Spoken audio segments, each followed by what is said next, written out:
All right, YouTubers. The old Honda 450 with the Rekluse. It's in. I got a few things to tell you. So, first off, everybody knows all this information, but I guess I'll do my video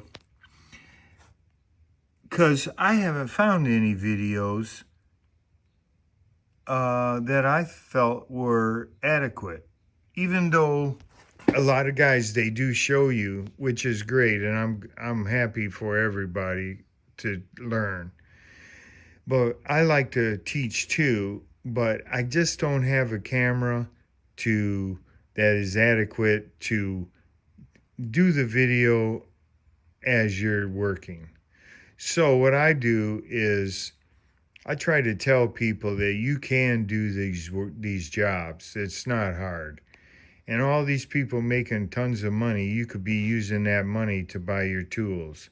Okay, so I've gotten all done with putting the clutch in on the right side and the slave cylinder on the left here, and I got the rubber band up here waiting for tomorrow to do the free play. So what I would like to tell you about is the little problem that I had.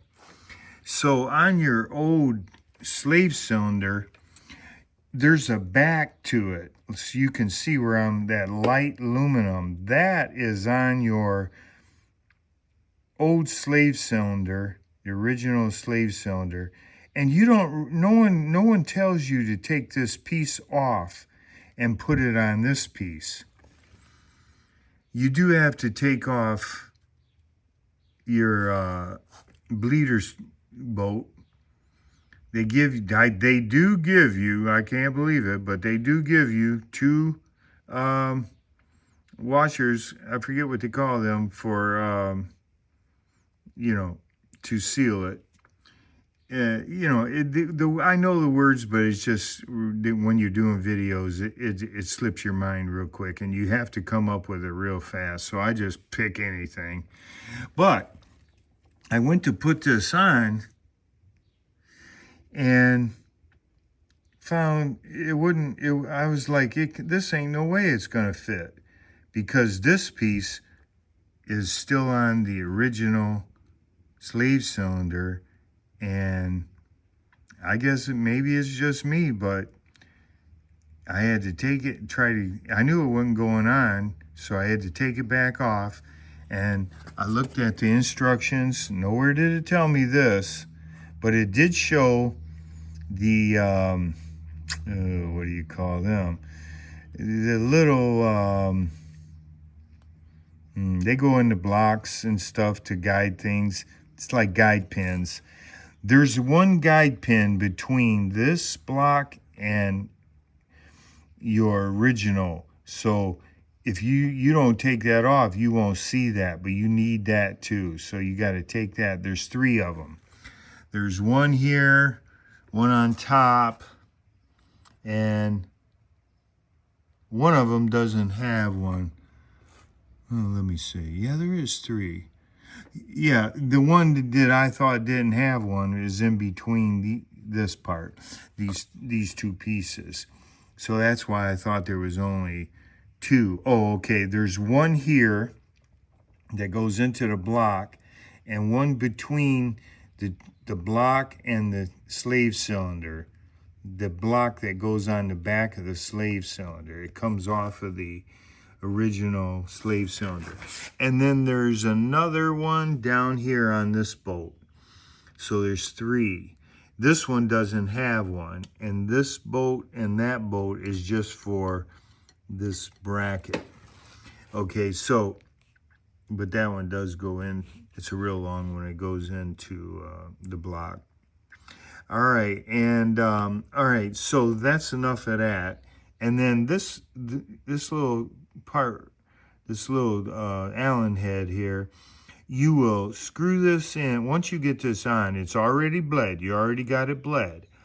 So all you do is, when this is off, you pour brake fluid down in it, and it'll be on the bench.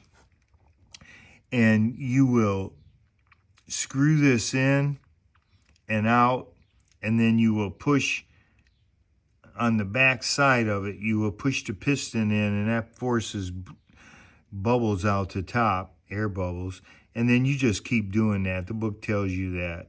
But once you get it on the bike like this, you will screw this Allen head in until it slightly bottoms. Then you will turn it one full turn. Well, there's a little mark on it, so when you full turn it in slowly until it bottoms, you will notice where that little mark is. So then mine was right here on number 3, 3 o'clock. So I turned it one turn more and 2, they're calling these ticks, but they don't tick. So then 2 more, and see it. You can see it's right there. So I'm waiting for tomorrow. This is a beginning adjustment for that. And then what you'll do then is you'll start the bike and you'll have your rubber band up here on your clutch. And when you give it throttle, pretty good amount, you know, you'll watch the clutch move in and out. It'll move in, you know, and let go. And so what you're looking for is, I think, an eighth to a quarter free play right there. That thing moves. Your clutch arm moves.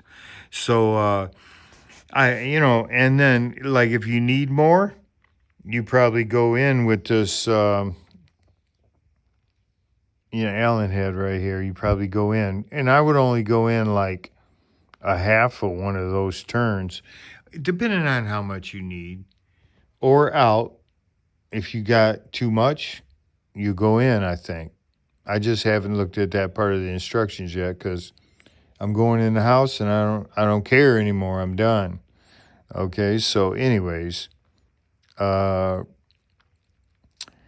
that's how you adjust that. So you'll rev it up one time and watch the handle with that tension on there. You don't need the rubber band. You could use your hand, but I figure I'll try the rubber band. This is the first time I ever did anything like that on the 450 like this. But you can do it. If I can do it, you can do it. So all you got to do is rev the engine and watch this, your clutch arm, move an eighth to a quarter. And you don't want no less, or you don't want no more. All right? Let's go over to the other side. It's just, all you're going to see is the Rekluse cover. I could not find any torque on these, and so I looked it up online, and I won't mention any names, but they're telling me 26 pounds on that. They're crazy. You can't put 26 pounds on that. So I just snugged them down. You'll use your old O-ring, not old O-ring, your original, or the O-ring that came. Rekluse, they charge you $15.88 for this clutch, and they won't give you a outer basket. They won't give you an O-ring. They give you some kind of, it's a rubber, but it's not an O-ring. I mean, they want you to piece it at the end, which would probably work.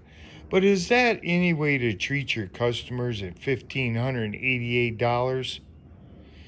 And then they talk about using a judder spring, and I had such a hard time with that. I don't even know if you're supposed to use it, if you're not supposed to use it. But what the Rekluse rep on the phone told me was to look in the back of the book, and if the setup page,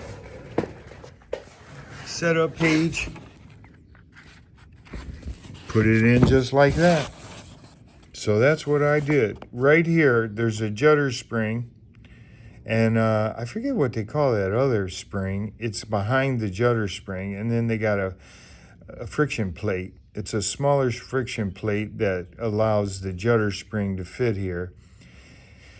And, you know, it says to use it, but The guy told me to look in the back of the book, a setup page, and this is what I did. You know, so he even said to me that the instructions need work. So, you know, that's it, YouTubers. She's a bad boy. This mug is so fast. I mean, I haven't been to. It only has like 0.13. Let's see what we got here. 0.5. I got 0.5 on the. I got 0.5 on the old hour meter. I've already changed the oil, and I haven't taken it to a track yet. I just ride it in my 2 acres here for right now, because what I've done when I first got it, I just started putting things that I thought I needed on it, and you know, I spent like $1,000 on that, and then I spent about 1,100 on the Vortec twisted development Vortec ECU, and then I just spent another $1,588. If my wife knew that, she'd kill me. But I figure, you know what? You only go around one time. You might as well get what you want. Then I had a little bit of problem with the UFO side covers. They were packing the wrong side cover for this bike. 2 different companies sent me the wrong side cover. Then Decal Works figured it out and sent me the right 2 sides. But I mean, Honda, it would be nice if for the money you pay for these bikes, it would be nice if they gave you a sprocket, aluminum and steel sprocket with a good chain. But no, they have to give you aluminum sprocket with a cheap chain that wears out quick, and then you have to spend $300 on a new one. So they got it all figured out, how to make the most amount of money for the least effort.